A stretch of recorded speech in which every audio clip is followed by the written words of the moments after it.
Pension కావాలి, మాకు free bus కావాలి, మాకు రేషన్ బియ్యం కావాలి, మాకు గౌట్ జాబ్ కావాలి, మాకు గవర్నమెంట్ స్కూల్స్ మాత్రం వద్దు.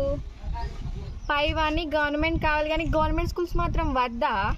అసలు గవర్నమెంట్ స్కూల్స్లో ఏముంటాయి తెలుసా? ఏముంటాయి? ఎన్నో పోటీ పరీక్షలు రాసి శిక్షణ పొందిన ఉపాధ్యాయులు, ఉచిత పాఠ్య పుస్తకాలు, ఉచిత నోట్ పుస్తకాలు, ఉచిత ఏకరూప దుస్తులు మరియు యశస్వి పోటీ పరీక్షలు నిర్వహించి స్కాలర్షిప్ అందించడం, తరగతికి స్పెషల్ క్లాసులు, పేరెంట్స్ టీచర్స్ మీటింగ్, సంవత్సర ఎక్స్కర్షన్ మరియు ఫీల్డ్ ట్రిప్పులు, సైన్స్ ల్యాబ్, విశాలమైన play ground, science fair, science exhibition నిర్వహణ, మండల జిల్లా రాష్ట్ర స్థాయిలో టాలెంట్ టెస్టులు నిర్వహణ, రుచికరమైన మధ్యాహ్న భోజనం, రాగి జావా, బాలికల ఆత్మరక్షణకై కరాటే శిక్షణ, లక్షలు విలువ చేసే ఐఎస్బి వంటి వాటితో డిజిటల్ బోధన,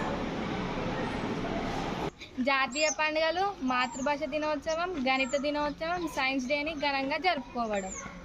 విధానం కాకుండా సామాజిక స్పృహ, నైతిక విలువలతో కూడిన విద్య.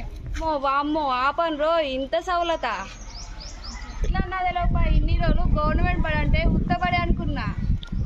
ఇంతగా ప్రైవేట్ బడికి వేలకు వేలు లక్షలు ఖర్చు పెడుతున్నాం.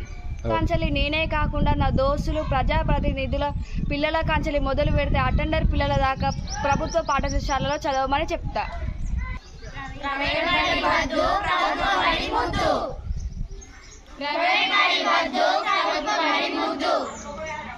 Thank you for watching video.